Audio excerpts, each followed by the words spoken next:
Kandidatët për deputet të Partisë Demokratike, Kliti Hoti dhe Bardh Spahia, të shoqëruar nga drejtuesi politik Luciano Boçi, zhvilluan një takim me biznesmen dhe sipërmarrës të Shkodrës, ku prezantuan programin ekonomik të Partisë Demokratike.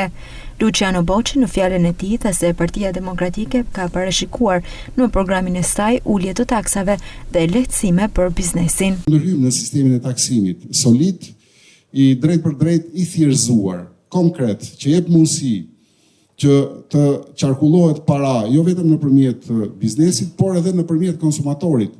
Dhe askush nga ju s'duhet të trembet nga rritja e pagës minimale apo pagës mesatare, si detyrim që ndoshta i nvishet biznesit. Biznesi do ketë benefite që do i vinë nga sistemi i taksimit dhe sistemi fiskal, që do kompensojnë edhe pagën, që do rrisë qarkullimin e ekonomisë dhe qarkullimin e paras, që ndërton atë që duhet sistemin qarkullues që këtu ne ndërpritet herë pas here ose qarkullon në ishuj të caktuar. Kliti Hoti u shpreh se përmirësimi i kushteve për zhvillimin e biznesit është prioriteti i programit të Partisë Demokratike. Taksa progresive qysh 2013, 23%, mandej është 9.7% sigurimi shoqëror, 1.7% sigurimi mjekësor, edhe nuk e di ku shkon.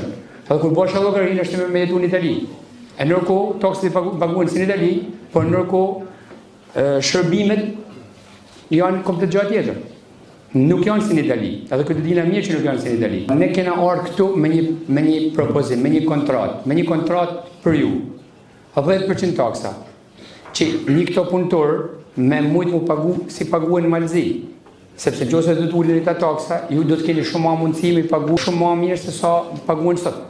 Sepse ju e dini se sa fitimi. U përmend të vëshëja. Në është nuk jam politikisht korrekt, po duhet me pagu me marrë të vëshën, kjo është absurde. Edhe vonohet, nuk ju keni planifikuar 1, 2, 3, 4 investime. Nuk po him edhe te pjesa e kredive etj. Pjesa e taks progresive ka kanë problem jashtëzakonisht shumë të madh. Taksat nëse paguhen për tonë është një mrekulli. Kandidati Spahia ndau vizionin e tij për një qeverisje që vendos në qendër zhvillimin e prodhimit vendas dhe nxitjen e eksporteve, duke e trajtuar sektorin privat si një partner strategjik dhe jo si armik. Ka tashmë 12 vite që në vend që të konsiderohet partner, biznesi konsiderohet armik, konsiderohet një lopë për të mjel. Dhe nuk është normale. Ne jemi sot tu për t'ju garantu se si përfaqësues nesër në parlament do t'jemi në mbrojtje të interesit tuaj, sepse duke mbrojt interesin tuaj, mbrojmë interesin e çdo qytetari shqiptar.